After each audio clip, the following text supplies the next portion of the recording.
Ćao, ovo je kanal Opiljak i ja, mesto gde se kreativni neizdrž pretvara u nešto lepo, pametno ili glupo. Kada sam prvi put saznao da postoji nešto što se zove mašinska libela, odmah sam morao da imam jednu.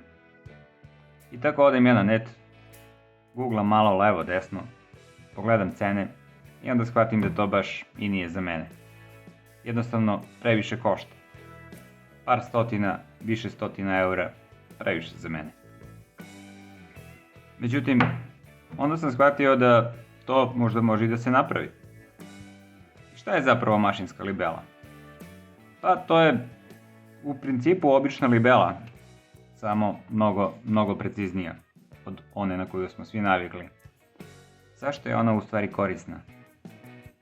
Može se recimo sa njom jako precizno podesiti slika, a može se i proveriti nivelacija neke mašine, može se proveriti da li mašina ima pad na neku stranu, da li je sto ravan i tako neke stvari. Može se podesiti strug. Sad, kako da mi to sami napravimo, a da nas ne košta? Pošto sam ja vrlo iskusno obrisao sve videe do ovde, sada nam ne ostaje ništa drugo osim da vam ispričam šta sam uradio i da odavde idemo dalje. Dakle, srce libele je zapravo ova cevčica sa mehurom. Ova je staklena cevčica za sok, koju možete kupiti za komplet, mislim da je 4 cevčice 100 kinti. S jedne strane je zapušena epoksijem, sa druge strane je zatvorena ventilom za upaljač. Dakle, punjivi upaljač, skinuli smo ventil i zalepili ga sa te strane. I onda napunili cevčicu butanom. Zašto butan? Zato što butan ima jako nisku viskoznost, koja omogućava da balončić jako lagano klizi bez trenja. To nam omogućava da imamo jako brzu libelu koja je precizna. Međutim, ovo je sada staklena cevčica pod pritiskom, tako da nije ovo nikome preporuka šta da radi, ovo ja ovako radim. Bazu za libelu smo napravili od mašinskog uglavnika, mada može i od nečeg drugog. Bitno je da ima masu i da donja strana bude ravna. Ovo takođe nije skupo, ali zavisi, može i da bude, tako da morate se snaći za to. Ja sam inače ovu donju stranu lapovao, izlapeo sam je i još jedna ključna stvar je ovo dugme plastično na sredini. To je glava od šrafa i ta glava od šrafa zapravo pravi klackalicu na koju ćemo morati da pritisnemo ovu cevčicu tako da se blago savije. Staklo se zapravo savija, ali sada možete zamisliti koliko je to opasno da imate cevčicu od stakla punjenu butanom koju hoćete da savijete. Cevčicu ćemo držati pomoću dva bloka, plastična, koje ćemo šrafovima fiksirati i na taj način cevčicu primorati da se savije na sredini. I to je sledeće što ćemo uraditi. Ok, evo nas opet sada sa svim delovima potrebnim za ovu našu hobi mašinsku libelu. Kao što vidite, cevčicu sam sa donje strane ofarbao u naranđastu boju, kako bi nam bilo lakše da vidimo ove podeoke, koje možete i sami napraviti. Može i flomasterom, može bilo čime. Hajde da je sklopimo.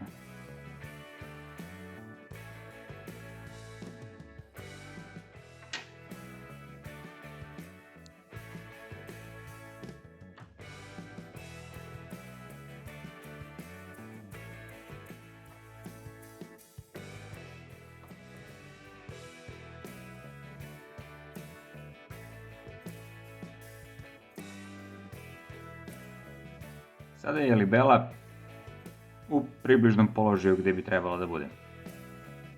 Sad ćemo vidjeti da li će ovo da mi eksplodira u facu ili će zapravo da radi to što smo naumili.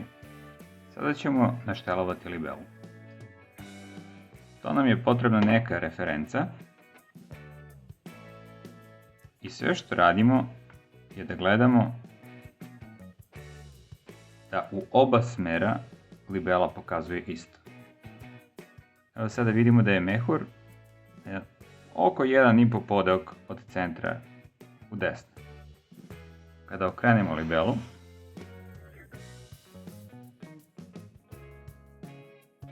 pokazuje nešto sasvim bez veze, a trebalo bi da bude isto 1,5 podeok u desno. Sada ćemo jednostavno da idemo napred-nazad, to jest levo-desno i da štelujemo libelu dok nam u oba smera ne pokaže istu vrednost.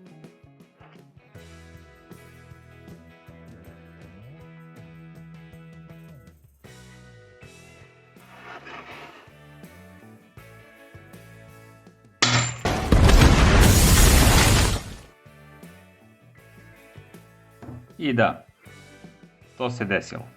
Znači, pravimo novu cevčicu i punimo je acetonom.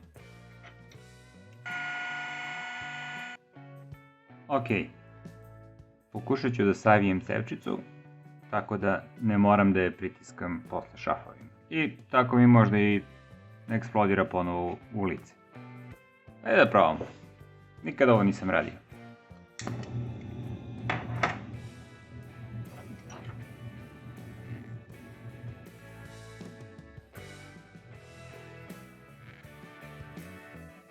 Verovali ili ne, ovo je bilo prilično lako. Uspeo sam da savijem cevčice i vraćamo se u igru. Stavit ćemo ponovo ventil, ali ovaj put prvo ventil, pa onda čep sa druge strane.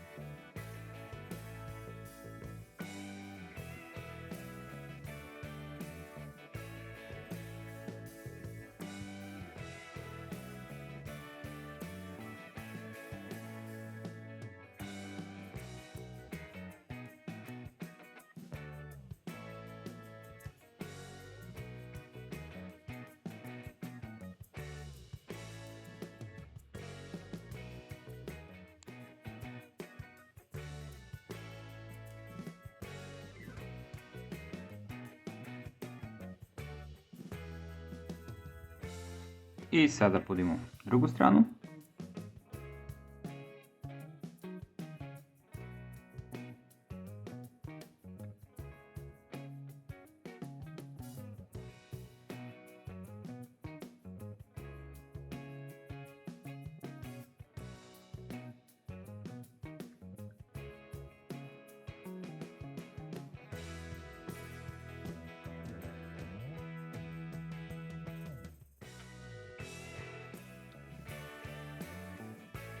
Da mi ovo napunimo, možda obojimo, stavimo neke linije i probamo opet.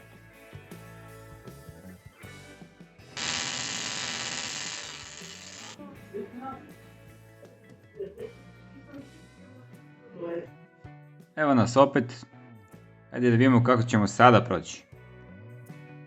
Ponovo smo napravili cevčicu.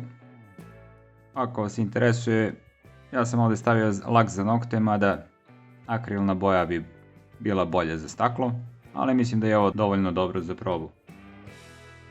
Ajde da napunimo cevčicu.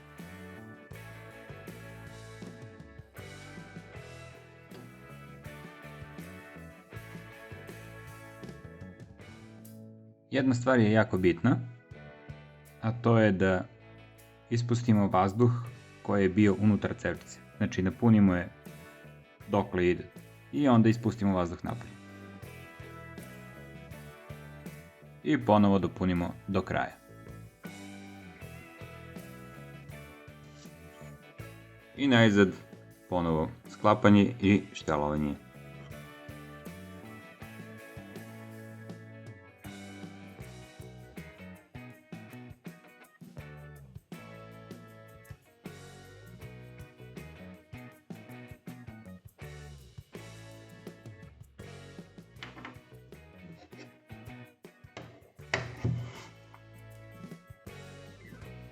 ok.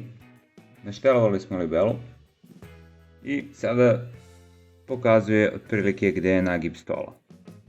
Znači pomeranje mehurića u levu stranu. Ako okrenemo libelu i vratimo je na isto mesto, mada je neko đubre po stolu, onda bi trebalo da pokaže otklon u istu stranu, kao što i radi. I sada, hajde da vidimo koliko je osetljiva. Čisto kao poređenje, stavit ćemo pored nje i najobičniju libelu. Nadam se da svi znate šta je ovo, ovo su kalibrisani podmetači. Ne znam da li imaju još neki naziv. Ali evo recimo ovo je ovde 800. Probat ćemo sa njim. Možda da zoomiramo, evo ovako. Znači kada stavim 800, evo kako izgleda. Sada ću da izvučem podmetač.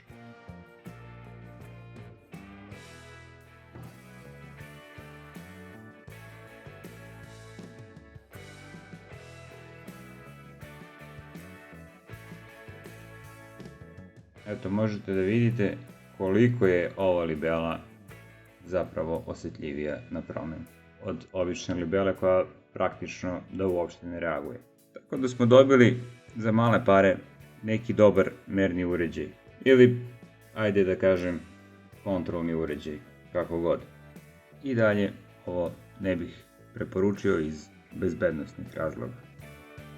Sada je moguće razmišljati i o tome da se nabavi bolja cevčica, da se unapredi način cevijanja cevčice kako bi se bolje savila ravnomernije, da se naprave recimo metalni nosači koji bi se štelovali bez ove klackalice na sredini.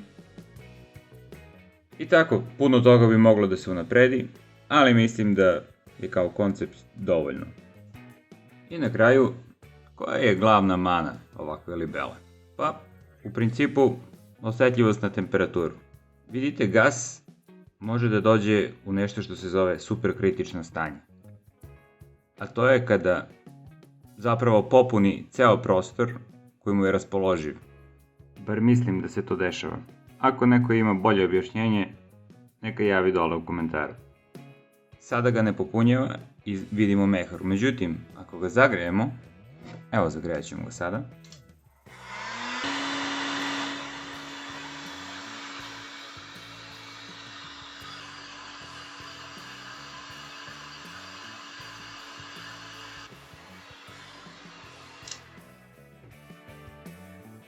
Evo, sada možete vidjeti da mehurića zapravo nema.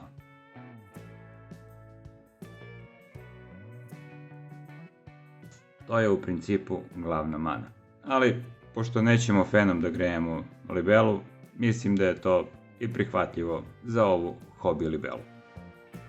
Ako ste gledali do kraja, hvala vam. Ja lično ne bih, ali dobro. Bilo je tu svega.